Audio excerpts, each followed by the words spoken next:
I drove our family SUV down the rain-soaked backcountry road at 25 miles per hour. The wind blew droplets hard against the windshield.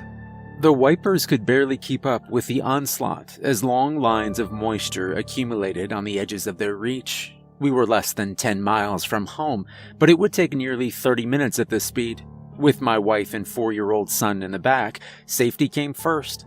A pair of headlights raced up behind me and began to tailgate me hard. The vehicle swerved back and forth. Then the driver flashed the high beams 4 consecutive times. I slowed down further as we approached a hard hairpin turn. I'd lived in the area all my life and knew the road flooded out badly just around the bend. The driver of the other car, a small black sedan, gunned the engine and passed me on the left in the blind curve. He honked the horn as he sped by, dived back into our lane, then brake-checked us hard. He nearly hydroplaned as the rear wheels fought for traction in nearly 3 inches of standing water before getting power. The car accelerated off into the night. Jesus, this guy is an idiot, I growled as I came out of the turn and gained speed back to 30. My hand was already gripping the wheel with white knuckles due to the inclement weather. David, it's fine. Don't take things so personally, my wife Carolyn said as she lightly touched my wrist. She was right, of course. My blood pressure returned to normal, and I chanced a glance into the back seat to check on our son Jason. He gleefully moved his small plastic Godzilla figure up and down and made little growling noises. He'd only just opened the toy an hour earlier at my brother's home. It had quickly become his favorite and devoured several of our cousin's Micro Machine toys in a vicious battle for the living room carpet. You okay back there, Mutt? Daddy, I got Godzilla. Roar. He grinned widely as he made the sound effect and showed me his teeth. I couldn't help but smile back. I thought we'd left Christmas at my brother's home in enough time to outrun the storm. I clearly thought incorrectly. It had been a mild winter, with average temperatures falling only into the high 40-degree Fahrenheit mark at night, and sometimes rising into the 70s on sunny days. Had this been a storm during another year, there would have been a foot of snow on the ground by now. Very unusual for this part of the South. Weather in North Carolina was always unpredictable, and this winter was no different. The small town of Creedmoor was being bombarded by what amounted to a tropical storm on Christmas Eve. My brother Ken lived deep off the beaten path, even for a small town. His home was nestled at the base of Bald Mountain, an abandoned opal mine, now overrun with diamondback rattlesnakes. Mobile phone reception was non-existent this far out.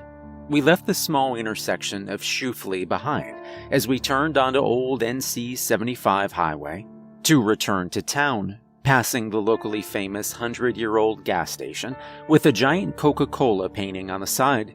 The SUV sputtered as we went uphill, and I looked down at the gauges. The gas light was on. I hadn't even noticed. The rain was slowly letting up, making it a bit easier to drive. I thought you filled it up yesterday, babe, I said to my wife. She looked up at me over her eyeglasses before looking at the gauges and frowning. No, I didn't drive it to work yesterday. I took my car to the shop and drove us home, remember? Ah, right. She stared at me in a matter-of-factly way as I realized I'd messed up. We were down to 1 car. We were close to home, but the needle was on E. It was a winding, hilly 2-lane highway with no gas stations or safe places to pull off. We drove for another minute or two, the engine struggling as I realized we were practically running on fumes. We dipped down into the bottom of a steep hill, and the car struggled as it crested the top and looped into another hairpin turn, this time leading to the first of 3 bridges over Rogers Swamp. We crossed the first bridge slowly. A thin layer of water crested over it from the earlier downpour, threatening to flood the bridge completely by Christmas Day. As we crossed to the second bridge, the SUV sputtered one more time and died. I pulled it over as far off the roadway onto the shoulder as I could, then activated the emergency flashers. I flicked the key, but the engine didn't turn over. Great. Just great. Daddy, is the truck broke-did? Everything's okay, Mutt. The truck is hungry. It needs some more gas. I unbuckled myself from the driver's seat and removed the house key from the keyring. Carol looked at me incredulously. David, you aren't thinking of walking home, are you? It's too far. We're about 3 miles from the house. It's not that far, and it's a straight shot back to town, I said, as I pulled my jacket back up around my shoulders and slid my arms through the sleeves. Daddy, I go with you. Jason looked concerned as the dim blue LEDs from the dash reflected off his face. Sorry, but I need you to do something really important for me. I need you to stay here and protect the car. Who else is going to look after Mommy if you're with me? I saw his face scrunch as he pondered the question for a moment. You come back, right? Take Godzilla. He keeps you safe. Jason presented the small figure to me. The eyes glowed softly in the dark. I pushed the toy gently back to his chest. Right back, I promise. You hang on to it. See you soon. Okay, fine. Loves you, Daddy. Love you too, Mutt. David, be careful, Carol said to me. Call me when you get to the house, so I know you're safe. There's no phone service here. I don't think it would go through, but I'll try. See you soon. I gave her a quick kiss on the cheek and tousled Jason's long blonde hair. I grabbed the emergency flashlight from the back of the seat and checked to confirm it turned on. Then I stepped out into the strangely warm winter night. The rain had softened to a dull, aggravating drizzle. I walked on the fog line and cursed at myself for not checking the fuel levels before I left. It was a silly mistake. The pungent odor of methane drifted towards my nostrils as I checked the concrete bridge over Rogers Swamp. The rain had filled the bog nearly to bursting, and small trickles of water washed over the bridge in certain places. Small traces of fog drifted over the bridge. I couldn't tell if it was the fog from moisture or caused by gases from deep in the swamp. Frogs croaked somewhere in the distance. The half-moon broke through the clouds and provided some illumination of the surrounding area. I crossed the half-mile-long bridge, splashing through standing water and nearly stepping on a black snake, probably stirred from hibernation by the unusually warm climate. I walked for about 15 to 20 minutes when I reached the third and final bridge over Rogers Swamp. The bridge, like the other two, was flooded. An inch or two of standing water flowed freely under the guardrails and across the concrete surface. I took a moment to wipe moisture from my forehead. A bank of fog floated across the bridge, and I saw a dim red light through the haze. I squinted into the darkness. It was a small black Lexus. The emergency flashers were not on, just the steady glow of taillights. I approached it cautiously and realized it was the same black car which had passed us several miles back. It had run off the road and slammed nose first into a large oak tree. The front hood was crumpled, and steam rose steadily from the engine compartment. Hello? Are you in there? I called out to the driver. There was no response. A radio chattered softly. The battery was still supplying power to the car. I shined my light over the wreck. The door was crushed, and I knew it was impossible to open. I approached apprehensively, not sure of what I was about to see. Glass littered the ground around the driver's side door. I raised the flashlight and gasped as I looked inside. The driver inside had not been wearing a seatbelt. He was young, barely 20 or so. He was draped over the deflated airbag, glass shards buried deep into his face. Hollow, lifeless eyes stared back at me in the soft, warm glow of my flashlight. Small droplets of rain pitter-pattered off his cheeks and dripped down onto the interior. The windshield had a clear impact mark from his head. I looked to see if he moved at all, but there was no rise to his chest. It was then that I saw something infinitely more disturbing. His left arm was gone at the shoulder. I hadn't noticed it at first. I was so focused on his face. He was wearing a leather jacket, but it had been torn away just above the biceps. Blood had sprayed onto the interior of the car, splattering across the white leather seats. I began to realize the car displayed signs of brutal damage, which was not caused by the crash. Deep gashes were ripped into the roof, and both driver's side windows had been smashed inward. Long, jagged slashes were gouged out of the hood. The young man had been savagely murdered. I took a step back from the car and shined the light into the deep blackness of Rogers Swamp. Everyone who lived in Creedmoor or any of the small towns nearby knew the stories. Lake Rogers was not a picturesque recreational lake like Falls or Kerr Lake, or the idyllic vacation spot like Lake Gaston or Smith Mountain. No, Rogers Lake was a deep, murky black pit some 2 miles wide, surrounded by unforgiving, rotten bogs. Rogers Swamp, a sprawling, untamed, marshy flat, connected to the east of Lake Rogers, spanned over 1,000 acres on its own. It was completely unnavigable, with dense tree cover and long, deep creeks leading into the interior overrun with downed logs. What lay beyond was that rumor and legend. Fishermen often spoke about seeing things in the water. They will tell you they could see something beneath the surface, just out of sight. Hunters will tell you there's something in the rolling hills forest around Rogers Swamp. They say you can hear strange growls and see a large, shadowy figure move in the darkness. On the edge of Lake Rogers, you could occasionally see animals behaving oddly, or spot a strange footprint in the muck near the shoreline. Everyone had a story about the thing lurking in Rogers Swamp. I took a step back and appraised the situation.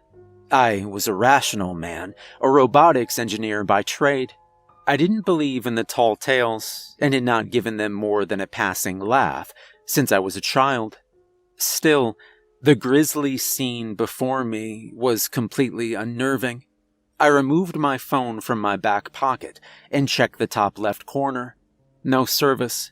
I pressed the emergency call button, but it failed to go through. I was less than a mile from home. I would grab the gas can from the storage shed, and I'd call 911 from there. I hated to be so pragmatic, but my family was alone on the side of the road, and that poor soul wasn't getting any more dead. He would have to wait. As I walked towards the point where bridge met road again, I noticed something odd. All the frogs had stopped croaking. It was completely silent, except for the occasional rustling of wind through leafless trees. I picked up the pace a bit and broke out into a sweat. I crossed the final bridge and looked towards the sharp right turn which led away from the swamp and into town. Fog completely covered the roadway, blending the street with the surrounding forest. The only indication of where one ended and the next began was the tops of the towering evergreens, illuminated by the moonlight and glistening with fresh moisture. That's when I heard it. A low, powerful rumble. At first, I thought it was far-off thunder. Then, I heard a deep inhalation of breath, followed by another rumble. It was guttural, like the sound an alligator makes. I looked, but could see nothing in the overpowering darkness. I stepped into the middle of the highway, and I broke into a jog. Adrenaline coursed through my veins as I thought about what could be out there in the deep recesses of the swamp. My mind wandered to my family. I saw a large green sign materialize from the fog. Welcome to Creedmoor. Population 5,249. I'd made it back to town. In just a few short minutes, I found myself in my own driveway. I quickly phoned for the county sheriff, informing them of the accident and the general location. I grabbed the 5-gallon tank of fuel I normally use to the lawnmower, less than half full, but still more than enough to get home. I called my wife's phone, but it went straight to voicemail. Damn it, I still had a long walk ahead of me and set out as quickly as I could. I swapped the tank from hand to hand as I became tired. 2 gallons of fuel still weighed 20 pounds, not a small weight when carrying it for miles. My walk was filled with anxiety as I thought about the dead man in the car and how long my wife and son had been alone. The familiar sight of headlights told me I was back at the wrecked Lexus. I walked past quickly. I cut a short glance inside. Dead eyes stared back at me. As I reached the end of the bridge, I heard that familiar rumble, deep, throaty, and threatening. I looked back in the direction of the ravaged car. In the half moonlight, I could just make out the shape of a thing standing beside it. It was tall, well over 6 feet. The body was lean but strong, like a swimmer. A long, powerful tail, easily longer than the entire body, dragged the ground. The shoulders were broad but slumped over, giving it a slightly hunchback appearance. They led to long, lanky arms and oversized hands. The face was horrifying. It looked like a snub-nosed crocodilian. Several rows of small spikes protruded near the snout and ran down the length of the back to the tail. The eyes reflected the light in the darkness. The creature of Rogers' swamp, the Rogers bog beast, the lizard man. It clutched the corpse of the driver in its left hand. His body hung limply in the powerful grip. Water cascaded across the bridge as the small streams and rivers connecting to the lake overflowed with water. It splashed against the thing's powerful calves. It flexed its huge clawed feet and took a step towards me. Then 2. Fear gripped me as I realized the gargantuan crocodilian viewed me as live prey. I took a step backwards for each one it took forward. The creature had long strides and covered the distance quickly. It was upon me in mere seconds. I couldn't outrun it. In what felt like moments, it stood right in front of me. It towered over me, the long, powerful tail swishing in the water on the bridge. The slitted yellow eyes showed no emotion, only a hunger. The mouth opened, snaggled teeth jutted forward. A powerful rumble emanated from deep inside the thing's chest.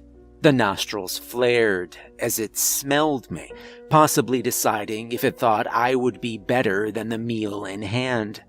Somewhere in the distance, the sound of a siren echoed off the trees.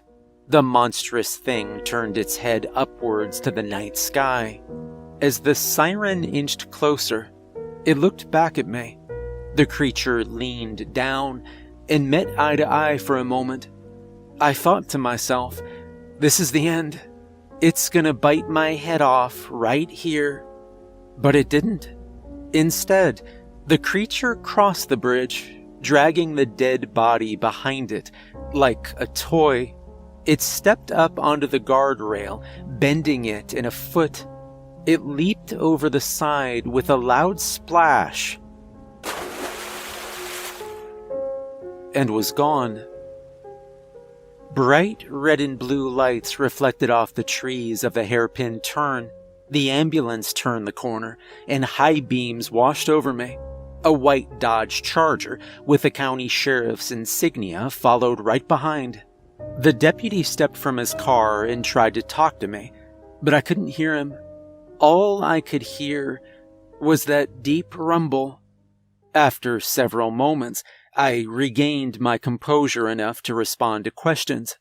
I told the officer I had no idea where the driver had gone. He wouldn't have believed me anyway, and I would have spent Christmas morning in Holly Hill Hospital if I had. Call it sheer dumb luck, Call it a Christmas miracle. Call it nature taking course. I survived my encounter with the creature of Roger's swamp. I now had my own story to tell.